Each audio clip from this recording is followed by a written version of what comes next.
Para iniciar, debemos tener en cuenta que la presión positiva al final de la aspiración, o sea, el PIB, es un parámetro utilizado en la ventilación mecánica desde años atrás, desde que fue propuesto y sustentado por Barrage en el año 1938, como una herramienta terapéutica para el manejo de patologías en donde la capacidad residual funcional se encuentra comprometida. En el año 1952 se aplicaron diferentes niveles de presión para revertir atelectasis en pulmones animales, observando que las presiones bajas no son eficaces aunque se mantengan durante un tiempo prolongado, mientras que las presiones elevadas logran abrir el pulmón, pero resultan lesionándolo si se prolongan por largo tiempo. También existen diferentes trabajos experimentales desde los años 70 en donde se estudia la relación del volumen y de la presión del alveolo con su forma y su tamaño, afectando probablemente los cambios de volumen en la estructura alveolar. Se conocieron más a fondo, esta historia se conoció más a fondo por la epidemia poliomielitis que hubo de poliomielitis en el año 1952 en Dinamarca. Con respecto a esta tabla, recientemente un estudio de Hodgson y sus colegas de 20 pacientes asignados al azar a una maniobra de reclutamiento alveolar con elevación progresiva del PIB de hasta 40 centímetros de agua y una presión máxima de 55 centímetros de agua, con PIB óptimo titulada de acuerdo a la saturación periférica de oxígeno. En este estudio se vio una disminución de algunas citoquinas sistémicas, mejorando la oxigenación y el cumplimiento terapéutico. En este trabajo han sido aprobadas las maniobras de reclutamiento alveolar como estrategias protectoras de ventilación pulmonar para los pacientes con SRA, utilizando una nueva estrategia pulmonar llamada a cielo abierto, que tienen en cuenta el reclutamiento en escalera, la titulación decreciente del PIB y presiones específicas bajas de las vías respiratorias en pacientes con SRA, examinando la eficacia y la seguridad de esta estrategia, así como la estancia, la duración de la ventilación mecánica y la morbimortalidad. Sin embargo, actualmente se está realizando un estudio clínico que tiene como objetivo determinar si el máximo reclutamiento alveolar gradual asociado con la ventilación titulada de PIB óptimo si esta es capaz de incrementar la supervivencia de los 28 días en pacientes con SRA comparándolo con el tratamiento convencional.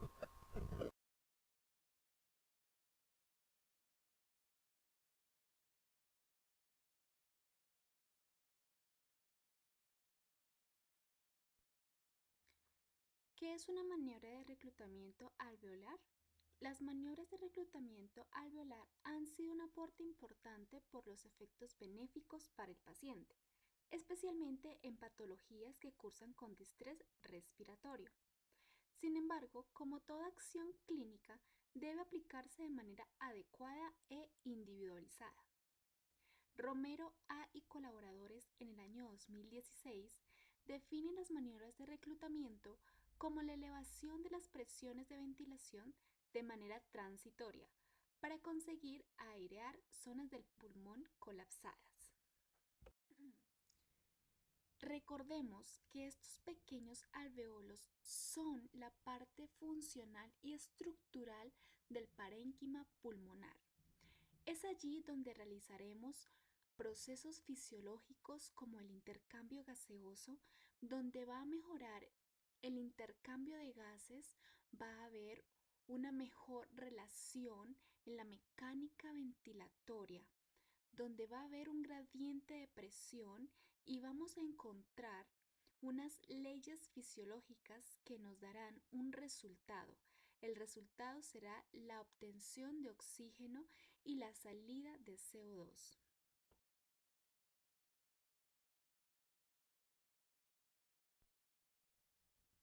Como lo decíamos anteriormente, para que una maniobra de reclutamiento alveolar sea óptima, es adecuado mantener un nivel de PIP.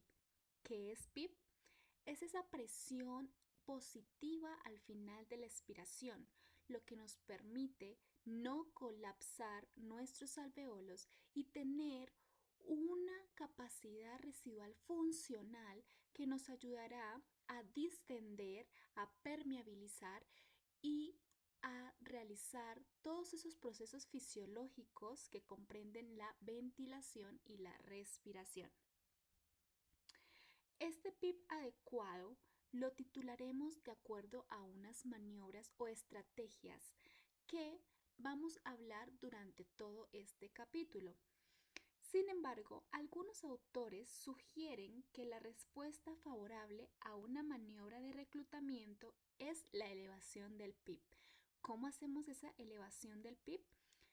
De acuerdo a las maniobras, podemos hacer una titulación tanto decremental, incremental como sostenido de esta presión positiva al final de la expiración. Como vemos en la primera gráfica, podemos titular el PIP de 2 en 2 teniendo en cuenta la curva de presión versus volumen o la curva de distensibilidad que nos la dan muchos ventiladores. Con este bucle o curva podemos encontrar tres zonas, de las cuales la más importante y para optimizar nuestra ventilación en el paciente es la zona número 2 o zona segura, donde no vamos a causar una sobredistensión alveolar o un derreclutamiento alveolar, es decir, no llevaremos a ese alveolo a una atelectasia o a una pérdida de volumen pulmonar. Dentro de los tipos de maniobras de reclutamiento basadas en la evidencia, encontramos la elevación o titulación de PIP incremental hasta 20 centímetros de agua con pausa inspiratoria. Otra de ellas es la titulación de PIP decremental, es decir, ir bajando 2 puntos o 5 puntos dependiendo de la condición clínica del paciente, la estabilidad hemodinámica del mismo, la estabilidad ventilatoria que nos permite hacer el descenso progresivo de esta presión positiva al final de la expiración. Otro de ellos es en los suspiros intermitentes. Sin embargo, esta técnica ha sido ya evaluada por varios autores. Por tal razón, no es muy recomendada en estos pacientes. E incluso cuando hacemos con esta técnica un reclutamiento abrupto de estas zonas ventiladas o aireadas que conseguimos con el suspiro. Sin embargo, cuando termina trata al colapso, trata a la atelectasia y hacemos una teletrauma, lo que significaría inestabilidad ventilatoria, hemodinámica y las otras repercusiones que a nivel del parénquima pulmonar puede ocasionar en el paciente.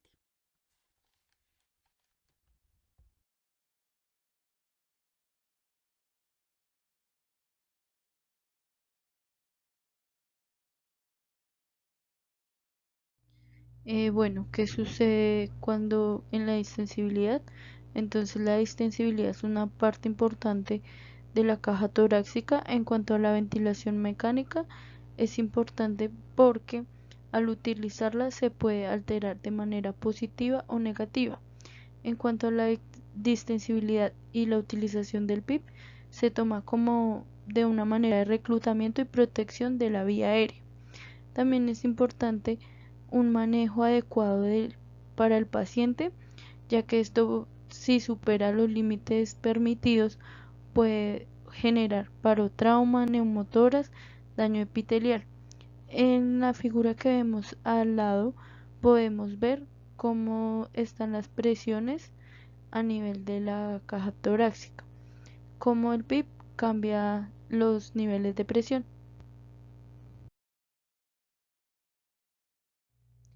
Este es un esquema en el cual vamos a ver lo que hace la titulación del PIP de manera positiva. Entonces, para recordar, es una maniobra de reclutamiento alveolar que se aplica principalmente en pacientes que tienen SDRA. Se va a aumentar progresivamente el PIP y esto va a aumentar la distensibilidad, va a aumentar la PCO2 y la FiO2, que la diferencia debe estar más o menos mayor a 350. Esto va a generar también descenso del gasto cardíaco y también es indicado en pacientes que tienen hipoxemia severa. Los efectos de esta maniobra se van a ver más o menos entre las 3 a 6 horas de utilizar esta maniobra. Bueno, entonces los efectos negativos de la maniobra van a ser aumento de la presión transpulmonar, hipotensión y desaturación, y esto va a disminuir el gasto cardíaco, el volumen sistólico y la precarga. ¿Qué va a generar esto? Barotrauma, arritmias, hipoventilación y acidosis. Los valores van a cambiar, pero muy insuficientemente hemodinámicamente. Va a verse un aumento de los valores transicionalmente.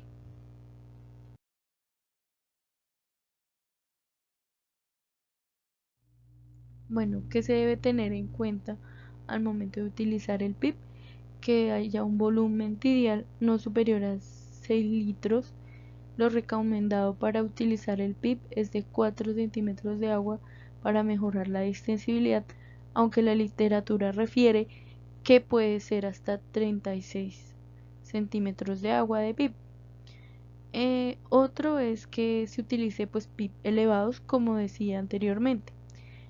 En la figura que ven al lado se ve como el PIP y la FiO2 van de la mano. Si el PIP sube, la FiO2 baja. Si el PIP baja, la FiO2 sube. Y eso nos va a ayudar para saber qué FiO2 y qué PIP necesita nuestro paciente. Ya para acabar, les quiero mostrar un artículo sobre la titulación del PIP en el síndrome de estrés respiratorio agudo.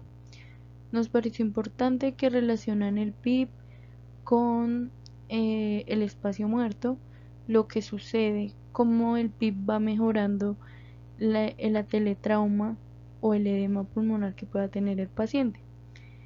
También nos pareció importante que los pacientes, al generarle esta maniobra, pueden pueden quitarse el SDRA.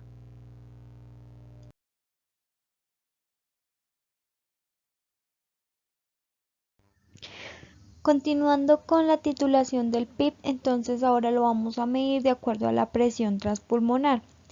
Teniendo en cuenta que la presión transpulmonar es la fuerza de distensión del pulmón, lo que nos va a llevar a un strain del parénquima pulmonar.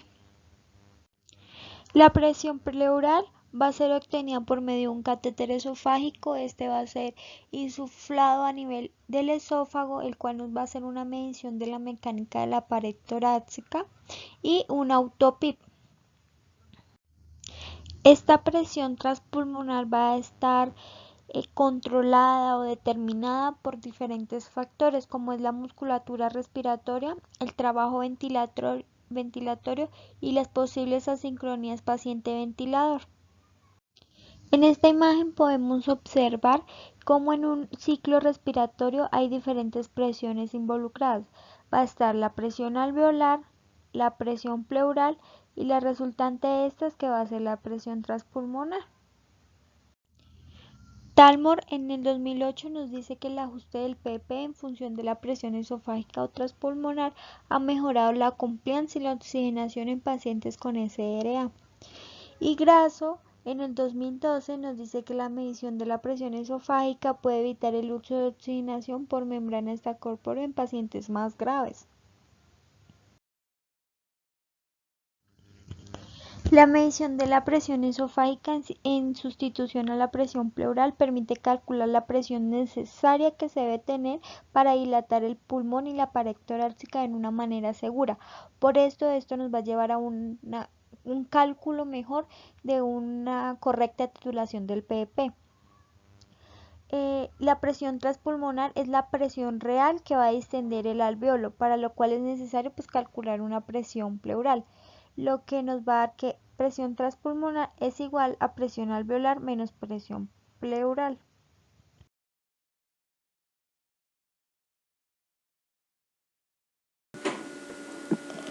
En la imagen que estamos viendo se divide en tres partes: la curva A, la curva B y la curva C. Son diferencias entre la ventilación. En la A es controlada, está inclinado en forma de hoja. En la B se observa una respiración asistida con una forma de pescado, donde la cola es el esfuerzo de la presión negativa que se observa en la ventilación asistida. Y en la imagen C se observa cómo sería la relación presión-volumen en una ventilación espontánea. Es decir, la curva A va a ser controlada, la curva B asistida y la curva C espontánea. Para esta imagen, primero que todo, vamos a identificar lo que significa A, B, C y D. Bueno, vamos a empezar. El A, en este lazo presión-volumen, se define la fase expiratoria en el eje de volumen. En B, la fase inspiratoria en el eje de la presión. C, el vértice superior, define a la apertura de la válvula expiratoria. Y por último, D, es el vértice inferior de la gráfica en el cruce de los ejes de la apertura de la válvula inspiratoria. En cuanto haya PIP, el nivel del PIP se observa en el eje de la presión y se desplazará hacia la derecha de la gráfica al inicio del lazo presión-volumen. Puntos de inflexión. El punto de inflexión superior, que lo vemos en esta gráfica rojo, describe el momento en el cual la mayoría del aire inspirado sale de los alvéolos. Y el punto de inflexión inferior, que lo vemos azul, es el momento en el que se vencen las resistencias del árbol respiratorio y los alvéolos se insuflan. El trabajo respiratorio. Si dividimos la curva de flujo en dos partes, la integral del área correspondiente a el área inspiratoria corresponderá al trabajo que se requiere para vencer las resistencias del pulmón. Eso en cuanto a la curva A. Y la B, la integral del área en la fase expiratoria, describirá el trabajo elástico del pulmón para tomar su volumen de reposo. Entonces, A, trabajo resistivo y D, trabajo elástico. En cuanto a la compliance, tomando como base el lazo presión-volumen de color verde, el normal, y el lazo amarillo, se representaría un evento en donde la compliance pulmonar aumentó, mientras que en la curva presión-volumen de color rosa se encuentra cuando la compliance pulmonar disminuyó, por ejemplo en el SDRA. La sobredistensión se presenta cuando el pulmón está generando más presión para conseguir el volumen que hemos determinado como fijo, y las propiedades elásticas le limitan para alcanzar dicho volumen, que se lleva a cabo una sobredistensión pulmonar y riesgo de barotrauma. Esto se evidencia en el lazo presión-volumen en forma de pico de cisne. Una inadecuada sensibilidad generará un mayor trabajo respiratorio, lo que refleja una gráfica en forma de pescado con una cola de pescado, como lo señala la flecha verde, más prolongada hacia el lado negativo del eje X, por una presión negativa. porque el paciente genera mayor presión negativa para intentar generar la inspiración. Y ya para finalizar en este lazo presión-volumen, se observa que la fase expiratoria no termina en el eje X, como nos lo señala la flecha verde, y debido a esto quiere decir que hay una fuga de aire. No siendo más, muchas gracias por su atención.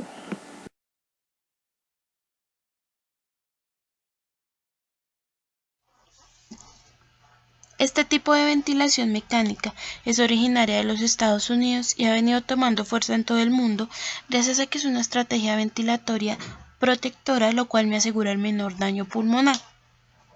Además de esto, esta ventilación mecánica se ha convertido en el tratamiento estándar para el manejo del síndrome de dificultad respiratoria agudo o SDRA. Como toda ventilación mecánica, esta cuenta con unos criterios de inclusión, dentro de los cuales los más importantes es tener una PAFI menor a 300, que el paciente tenga una placa de tórax con infiltrados bilaterales, parciales o difusos, o que tenga signos de que el paciente está cursando con un edema pulmonar, así como también que el paciente no tenga signos o una clínica que me evidencie hipertensión auricular izquierda. Dentro de los ajustes que debemos hacer al ventilador, debemos tener en cuenta que lo más importante es el peso corporal, tener el peso ideal del paciente, lo cual nos va a permitir ventilar seguro a nuestro paciente. Seleccionar cualquier modo ventilatorio, el modo de preferencia. Debemos iniciar con una constante de 8 ml por kilogramo de peso para alcanzar un volumen corriente adecuado y aproximadamente en un intervalo de 2 horas ir disminuyendo esta constante hasta que con una constante de 6 ml por kilogramo de peso estemos asegurando un volumen adecuado a nuestro paciente. El último criterio o parámetro que debemos ajustar en el ventilador es la frecuencia respiratoria. Como les decía anteriormente, la frecuencia respiratoria es uno de los parámetros más importantes a ajustar en este tipo de ventilación mecánica.